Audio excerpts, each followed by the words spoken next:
Hey guys, welcome back to tech with Abhino episode number 39. അങ്ങനെ 39ാമത്തെ episode എത്തിയിട്ടുണ്ട്. ഇപ്പോൾ റീസെൻ്റായിട്ട് ഞാൻ കണ്ട ഏറ്റവും ഞെട്ടിപ്പോയൊരു കാര്യം എന്ന് പറയുന്നത് iQOOയുടെ Z10 ഇതിൻ്റെ ഒരു അനൗൺസ്മെൻറ്റ് വന്നു. അതിൽ 7300 mAh ബാറ്ററിയാണെന്ന് പോലും. ചൈനയിലൊക്കെ ഇറക്കിയ സമയത്ത് നമ്മൾ വിചാരിച്ചിട്ടുണ്ടായിരുന്നു ഇന്ത്യയിലേക്കൊന്നും ഇപ്പോഴൊന്നും വരത്തില്ല എന്ന്. പക്ഷെ വന്നു. അത് iQOO Z10. ഇപ്പോൾ Z9 എന്നൊക്കെ പറയുമ്പോൾ ഒരു 10K റേഞ്ചിൽ വരുന്നൊരു മോഡലാണ്. അപ്പോൾ ഇതും 10K അല്ല, 20K റേഞ്ച്, 20K റേഞ്ചിൽ വരുന്നൊരു മോഡലാണ്. അപ്പോൾ 20K റേഞ്ചിൽ വരുന്ന ഒരു ഫോണിൽ എന്തായാലും അതിൻ്റെ അപ്പുറത്തേക്ക് പ്രൈസ് പോകാൻ ചാൻസ് ഇല്ല. 25K ഒന്നും വരാൻ ചാൻസേ ഇല്ല. ഒരു 20K തന്നെയായിരിക്കും പ്രൈസ് പോയിന്റ് എക്സ്പെക്റ്റ് ചെയ്യുന്നത്. ഈ ഒരു ബാറ്ററി മാത്രമേ ഇപ്പം വന്നിട്ടില്ലൂ. ബാക്കി ഡീറ്റെയിൽസ് ഒന്നും ഏത് ചിപ്സെറ്റ് ആണോന്നോ ഒന്നും റിവീൽ ചെയ്തിട്ടില്ല. ആകെ ബാറ്ററി മാത്രമേ വന്നിട്ടുള്ളൂ.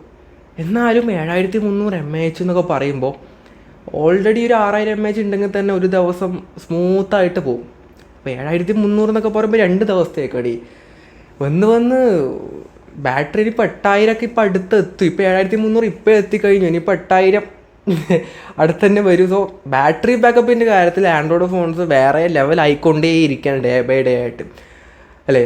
ഈ ഫ്ലാഗ്ഷിപ്പ് ലെവൽ ഫോൺസിൽ മാത്രമേ ഇപ്പോഴും ഒരു ദുരന്തം ബാറ്ററി പ്രൊവൈഡ് ചെയ്യുന്നുള്ളൂ. ഇപ്പോഴും ആ ഒരു പഴയ ടൈപ്പ് ബാറ്ററി കൊടുക്കുന്നുള്ളൂ. പക്ഷേ ബാക്കിയുള്ളവരെല്ലാവരും മാറി പുതിയ ടെക്നോളജി ബാറ്ററീസൊക്കെ ഇൻക്ലൂഡ് ചെയ്തുകൊണ്ട് തന്നെ തിക്നെസ് ഒക്കെ കുറഞ്ഞ നല്ല ബാറ്ററി ലൈഫ് കിട്ടുന്ന വലിയ ബാറ്ററി ഒക്കെ വെച്ച് ഫോൺസ് ഇറക്കുന്നുണ്ട്. പിന്നെ ഐഫോണിന് ഒരു പുതിയ സന്തോഷ വാർത്തയുണ്ട്. നമുക്കല്ല, അവർക്കാണ്. ഇപ്പോൾ iPhone 17 എയറിൽ പോർട്ട്ലെസ് ആയിട്ടുള്ള ഐഫോണാണ് ഇറക്കുന്നത് ഓൾറെഡി പറഞ്ഞിട്ടുണ്ടായിരുന്നു. അതിപ്പോൾ യൂറോപ്യൻ അവിടെ യൂണിയനിൽ അവർ ഓക്കെ ഇറക്കിക്കോളൂ, കുഴപ്പമൊന്നുമില്ല. കാരണം അവർ കാരണമാണ് ഈ ലൈറ്റ്നിങ് പോർട്ട് കളഞ്ഞിട്ട് USB Type-C ആക്കിയത്.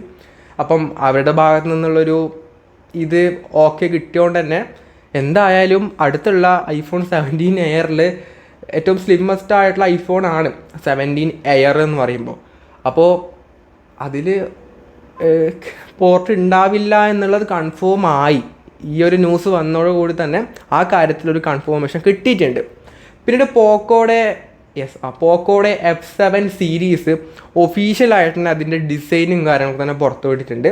ഈ വരുന്ന മാർച്ച് 27 ഗ്ലോബലി സിംഗപ്പൂരിൽ വെച്ചിട്ടാണ് ഇതിൻ്റെ ലോഞ്ച് ഇവൻ്റ് ഉള്ളത്. അതിനുശേഷമായിരിക്കും ഈ ഒരു ഫോൺ ഇന്ത്യയിലേക്ക് വരുന്നത്. അല്ലെങ്കിൽ ആ സമയത്ത് തന്നെ ഇന്ത്യയിലേക്ക് വരുമെന്നും പറയുന്നുണ്ട്, അതിനുശേഷം വരുമെന്നും പറയുന്നുണ്ട്.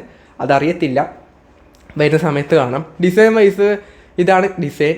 കാണാൻ കുഴപ്പമൊന്നുമില്ല, വലിയ സംഭവമായിട്ടൊന്നും തോന്നിയിട്ടൊന്നുമില്ല. It's okay. ചിപ്സെറ്റ് വന്നിട്ട് 2 മോഡലാണ് വരുന്നത്. ഒന്ന് പോക്കോയുടെ F7 പ്രോയും F7 അൾട്രയും വരുന്നുണ്ട്. F7 പ്രോയിലാണെങ്കിൽ സ്നാപ്ഡ്രാഗൻ്റെ 8 Gen 3 ആണ് വരുന്നത്. F7 അൾട്രയിലാണെങ്കിൽ 8 Elite ആയിട്ടാണ് വരുന്നത്. സോ ഒരു പെർഫോമൻസ് ഓറിയൻറ്റഡ് ആയിട്ടുള്ള ഫോൺസാണ് പോക്കോയുടെ F സീരീസ് ഫോൺസ്. അറിയാമല്ലോ, ബെസ്റ്റ് ഇൻ ക്ലാസ് പെർഫോമൻസ് തേടുന്ന ഫോൺസാണ് എന്നും ഇറക്കാറ്. അപ്പോൾ ഇന്ത്യയിലേക്ക് വരുമ്പോഴും ആ ഒരു പ്രൈസ് പോയിന്റിലൊരു കില്ലാടി ഫോൺസ് ആയിരിക്കും എന്നുള്ളതിനും ഒരു കൺഫ്യൂഷൻസ് വേണ്ട. സോ പെർഫോമൻസ് വൈസ് ബെസ്റ്റ് ആയിരിക്കും. പിന്നെ സാംസങ്ങിൻ്റെ A സീരീസിനെ പറ്റി പുതുതായിട്ടുള്ള അപ്ഡേറ്റ് ഉണ്ടോ എന്ന് കഴിഞ്ഞ വീഡിയോയിൽ കമൻറ്റൊക്കെ വന്നിട്ടുണ്ടായിരുന്നു. വരുന്നുണ്ട്. സാംസങ്ങിൻ്റെ ഗാലക്സി A26 വരുന്നുണ്ട്. A36ഉം A56ഉം റീസെൻ്റ്ലി ലോഞ്ച് ചെയ്തിട്ടുണ്ടായിരുന്നു. A സീരീസ് ഫോണാണ്. അപ്പോൾ ആ രീതിയിൽ മാത്രം നോക്കിയാൽ മതി. അവരുടെ ആ ഒരു ഫ്ലാഗ്ഷിപ്പ് ലെവൽ ഫീച്ചേഴ്സൊക്കെ തരുന്ന മോഡലാണ്. അപ്പോൾ A26 അതിൻ്റെ ഒരു പ്രൈസ് ഓൾമോസ്റ്റ് കൺഫേം ചെയ്തിട്ടുണ്ട്. അതായത് ബേസ് മോഡൽ വന്നിട്ട് 8GB 128GB ആണ്. ഇതിൻ്റെ പ്രൈസ് 24,999 ആയിട്ടായിരിക്കും വരുന്നത്. 25,000 രൂപയുടെ ഒരു ഫോണായിട്ടായിരിക്കും ഈ ഒരു ഫോൺ വരുന്നത്. ഇതിൽ ചിപ്സെറ്റ് എക്സിനോസിൻ്റെ 1380 ആണ്. വലിയ പെർഫോമൻസ് ഒന്നും ഇതിൽ പ്രതീക്ഷിക്കേണ്ട. ബാക്കിയുള്ള എല്ലാ കാര്യങ്ങളും ഒരു ഡീസൻറ്റ് ലെവലിൽ ഉണ്ടാവും എന്ന് മാത്രമേ ഉള്ളൂ. അത്യാവശ്യം എല്ലാ AI ഫീച്ചേഴ്സും എല്ലാം നല്ല അത്യാവശ്യം കുഴപ്പമില്ലാത്ത AI ഫീച്ചേഴ്സൊക്കെ പ്രൊവൈഡ് ചെയ്യുന്നുണ്ട്. സാംസങ്ങിൻ്റെ പ്രീമിയം ലെവൽ എല്ലാ കാര്യങ്ങളും ബിൽഡ് ക്വാളിറ്റി വൈസൊക്കെ നല്ലതാവാൻ ചാൻസ് ഉണ്ട്. അപ്പം ഈ ഒരു ഫോൺ കൂടെ അടുത്ത മാസം വരാൻ ചാൻസ് ഉണ്ട്. അതുപോലെ തന്നെ റിയൽമിയുടെ P3യും P3 അൾട്രയും ലോഞ്ച് ചെയ്തിട്ടുണ്ട്. ഞാൻ കഴിഞ്ഞ വീഡിയോ ചെയ്യുന്ന സമയത്ത് അത് ലോഞ്ച് ചെയ്തിട്ടുണ്ടായിരുന്നില്ല, പക്ഷേ അതിൻ്റെ പ്രൈസൊക്കെ ഞാൻ മെൻഷൻ ചെയ്തിട്ടുണ്ടായിരുന്നു. ഈ ഒരു ഫോൺ P3 15,000 രൂപയാണ് ഓഫർ പ്രൈസിൽ. നോർമൽ പ്രൈസ് 17,000 രൂപയാണ്.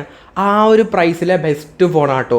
ഏറ്റവും കൂടുതൽ ആൾക്കാർ ഒരുപാട് പേര് കമൻറ്റിലൊക്കെ പറയുന്നുണ്ട്, ഞാൻ ഇത് കൺഫേം ചെയ്തു, എന്തായാലും ഇത് തന്നെയാണ് വാങ്ങാൻ വേണ്ടി പോകുന്നത്. ആ പ്രൈസ് റേഞ്ചിലെ ബെസ്റ്റ് ഫോണാണ്. പെർഫോമൻസ് വൈസ് ആണെങ്കിലും എല്ലാ രീതിയിലും റിയൽമി എന്ന ബ്രാൻഡ് നമ്മൾ എക്സ്പെക്റ്റ് ചെയ്യുന്നില്ല. റീസെൻ്റ്ലി പഴയ റിയൽമി, ഇപ്പോഴത്തെ റിയൽമി ഒന്നും അങ്ങനെ ബെസ്റ്റ് ഫോൺസ് ഇറക്കാറില്ല. പക്ഷേ ഇത് പഴയ റിയൽമി ഫോൺ ഇറങ്ങുന്ന പോലെ ബെസ്റ്റ് ഇൻ ക്ലാസ് ആയിട്ടുള്ള ഫോണായിട്ടാണ് P3 അൾട്ര ഇറക്കിയിട്ടുള്ളത്. P3 അൾട്ര ഒരു IQ Neo 10R സെയിം പ്രൈസാണ്, 27,000 ഒക്കെ ആയിട്ടാണ് വരുന്നത്. അത് രണ്ട് ഫോണും ബെസ്റ്റ് ആട്ടോ, ഒരു രക്ഷയില്ല, രണ്ടും ഒന്നിനൊന്നിന് മെച്ചാണ്. പക്ഷേ 17,000 രൂപയ്ക്ക് ഇനി ഒരു ഫോൺ നിങ്ങൾ വാങ്ങുന്നുണ്ടെങ്കിൽ P3 എടുത്തോ, ഒരു കൺഫ്യൂഷൻസും വേണ്ട. ആ റേഞ്ചിലെ ബെസ്റ്റാണ്. ആ റേഞ്ചിൽ ഒരുപാട് ഫോൺസ് വേറെയുണ്ട്. ഞാൻ അടുത്ത് തന്നെ അതിൻ്റെ ഒരു കമ്പാരിസൺ വീഡിയോ ചെയ്യുന്നുണ്ട്. കാരണം ഒരുപാട് കമൻറ്റ് അത് പറ്റിയൊക്കെ വരുന്നുണ്ട്, ഇതെടുക്കണോ അതെടുക്കണോ എന്നുണ്ട്. അപ്പോൾ എന്തായാലും അതിൻ്റെ വീഡിയോ നമ്മൾ അടുത്ത വീക്ക് എന്തായാലും ചെയ്യുന്നുണ്ട്. അപ്പോൾ ഒരു കിടിലൻ മോഡലാണ്. അതുപോലെ തന്നെ ഗൂഗിളിൻ്റെ Pixel 9a ഫോൺ കൂടെ ഇന്ത്യയിൽ ലോഞ്ച് ചെയ്തിട്ടുണ്ട്. ഇത് 8GB 128GBക്കാണ് ഞാൻ ആദ്യം 49,999 വരുമെന്ന് പറഞ്ഞത്. പക്ഷേ അതല്ല, 8GB 256GB വേരിയൻറ്റിൻ്റെ പ്രൈസാണ് 49,999. ഇന്ത്യയിലേക്ക് ഇപ്പോഴാണ് ഫ്ലിപ്കാർട്ടിൽ അതിൻ്റെ പേജൊക്കെ തന്നെ കറക്റ്റായിട്ട് വന്നത്. അപ്പം 50,000 രൂപയ്ക്ക് 256GB തന്നെ പ്രൊവൈഡ് ചെയ്യുന്നുണ്ട്. വലിയ സ്പെസിഫിക്കേഷൻസ് ഒന്നുമില്ല, പിക്സൽ ഫോണാണ്. നിങ്ങൾ പിക്സൽ ഫോൺ മാത്രം നോക്കുന്നുണ്ടെങ്കിൽ മാത്രം പോയാൽ മതി കേട്ടോ, അല്ലാതെ ഇതൊരു ബെസ്റ്റ് ഇൻ ക്ലാസ് ഫോണൊന്നും അല്ല. പിക്സൽ ഫോൺസ് ഇഷ്ടപ്പെടുന്നവരാണെന്നുണ്ടെങ്കിൽ പോയി എടുത്തോളൂ. അതിന് വേറെ ഒരു കമ്പാരിസൺ ഒന്നും നോക്കേണ്ട ആവശ്യമില്ല, പോയി എടുക്കുക, അത്രയേ ഉള്ളൂ. വേറെ ആരോട് പോയി ചോദിച്ചിട്ടൊന്നും ഒരു കാര്യമില്ല. നിങ്ങൾക്ക് അത് ഇഷ്ടപ്പെട്ടുവാണെങ്കിൽ അത് പോയി എടുത്തു. എനിക്ക് ആ കാര്യം ഡിസൈൻ വൈസാണ് കുറച്ചും കൂടെ എനിക്കൊരു മോശമായിട്ട് തോന്നിയത്. കാരണം അതിൻ്റെ ആ ബാക്കിലുള്ള ആ ഒരു ക്യാമറ ഒരു ബമ്പും ഒന്നും ഇതിനില്ല. അതുകൊണ്ട് കുറച്ചും കൂടെ അത്ര ഒരു പ്രീമിയം ലുക്കില്ല. പിന്നെ ഫ്രണ്ടിലത്തെ ബെസലിൻ്റെ സൈസൊക്കെ ഭയങ്കര വലിയ ബെസലൊക്കെയാണ്, അതൊക്കെയാണ് ഭയങ്കര മോശമായിട്ട് തോന്നിയത്. ബാക്കിയൊക്കെ പിന്നെ പറയേണ്ട ആവശ്യമില്ല, ഒരു ഡീസൻറ്റ് ലെവലെല്ലാം പ്രൊവൈഡ് ചെയ്തിട്ടുണ്ട്. പിന്നെ CMF ഫോൺ 2 വരുന്നുണ്ട്. ഇതിലാണെങ്കിൽ സ്നാപ്ഡ്രാഗൻ്റെ 7S Gen 3 ചിപ്സെറ്റ് ആയിരിക്കും ഉണ്ടാവാൻ വേണ്ടി പോകുന്നത്. അതുപോലെ തന്നെ ഇപ്രാവശ്യം ക്യാമറ കുറച്ചും കൂടെ ഒന്ന് കോൺസെൻട്രേറ്റ് ചെയ്തിട്ട് നല്ലൊരു ക്യാമറ വരാൻ ചാൻസ് ഉണ്ട്. അതായത് റിയൽ ഒരു ട്രിപ്പിൾ ക്യാമറ ഇപ്രാവശ്യം ഉണ്ടാകും, ഒരു അൾട്രാവൈഡ് കൂടെ വരാൻ ചാൻസ് ഉണ്ട്. ഡിസൈൻ വൈസ് ആ ഒരു ബാക്കിൽ മറ്റേ സ്ക്രൂ ഡ്രൈവറൊക്കെ വെച്ച് തിരിക്കുന്ന ടൈപ്പിലുള്ള ഡിസൈൻ തന്നെയാണ്. അതായത് ബാക്ക് പാനലൊക്കെ മാറ്റി വെക്കാൻ വേണ്ടി പറ്റുന്ന ആ ഡിസൈൻ തന്നെയായിരിക്കും ഇപ്രാവശ്യം ഉണ്ടാവാൻ വേണ്ടി പോകുന്നത്. ചെറിയൊരു മിനിമലായിട്ടുള്ള വ്യത്യാസം എന്നല്ലാതെ വലിയൊരു വ്യത്യാസമൊന്നും ഡിസൈനിൽ എക്സ്പെക്റ്റ് ചെയ്യേണ്ട ആവശ്യമില്ല. 17,000 രൂപയായിരുന്നു CMF ഫോൺ 1 ഇറങ്ങിയ സമയത്ത് ഉണ്ടായത്. ഇതും ആ പ്രൈസ് പോയിന്റിലൊക്കെ വരാൻ ചാൻസ് ഉണ്ട്. സോ നമുക്ക് വെയിറ്റ് ചെയ്യാം. അടുത്താണ് ഈ ഒരു ഫോൺ കൂടെ വരുന്നുണ്ട്. അടുത്തില്ല, കുറച്ചധികം സമയം എടുക്കും വരാൻ വേണ്ടിയിട്ട്. പിന്നെ അതുപോലെ തന്നെ ഇൻഫിനിക്സിൻ്റെ പുതിയൊരു ഫോൺ വരുന്നുണ്ട്. വേറെ ഏതുമല്ല, ഇൻഫിനിക്സിൻ്റെ Note 50X എന്ന മോഡലാണ്. ഇതിലാണെങ്കിൽ 5500 mAh battery, 45 what fast charging, Dimensity 7300 ultra എന്ന ചിപ്സെറ്റൊക്കെയാണ് ഈ ഒരു ഫോണിൽ വരുന്നത്. 27-ാം തീയതി ഇങ്ങനൊരു ഫോൺ കൂടെ ഇൻഫിനിക്സിൻ്റെ ഭാഗത്തു നിന്ന് വരുന്നുണ്ട്. പിന്നെ ഓപ്പോയുടെ 2 പുതിയ ഫോൺസ് ഇറങ്ങിയിട്ടുണ്ട്. രണ്ടും ഓഫ്ലൈൻ സീരീസ് ഫോണാണ്. പിന്നെ ഓപ്പോ അങ്ങനെ മാത്രമേ ഇറക്കാറുള്ളൂ. F29ഉം F29 Pro ആണ് വന്നിട്ടുള്ളത്. F29ൻ്റെ പ്രൈസ് ആണെങ്കിൽ 23,999ഉം F29 Proയുടെ പ്രൈസ് ആണെങ്കിൽ 27,999 ആയിട്ടാണ് വരുന്നത്. ആ ഒരു പ്രൈസിൽ F29 വരുന്നത് സ്നാപ്ഡ്രാഗൻ്റെ 6 Gen 1 എന്ന ചിപ്സെറ്റാണ്. എന്നാലും ഒരു ഡീസൻറ്റ് പെർഫോമൻസ് ഇതിൽ കിട്ടും. ഇതിലേറ്റവും ഹൈലൈറ്റ് ആയിട്ട് ഈ 2 ഫോണിൽ പറയുന്ന കാര്യം എന്താണെന്ന് വെച്ചാൽ, നോർമലി എല്ലാവരും പറയുന്നത് ചിലപ്പോൾ ബാറ്ററി ആയിരിക്കും, ക്യാമറ ആയിരിക്കും, ഡിസ്പ്ലേ ആയിരിക്കും, അങ്ങനെ ചില കാര്യം. പക്ഷേ ഇവർ ഓപ്പോ പറയുന്നത് ഡ്യൂറബിൾ ആയിരിക്കും എന്നാണ് ഇവർ ഏറ്റവും ഹൈലൈറ്റ് ആയിട്ട് എടുത്ത് പറയുന്നത്.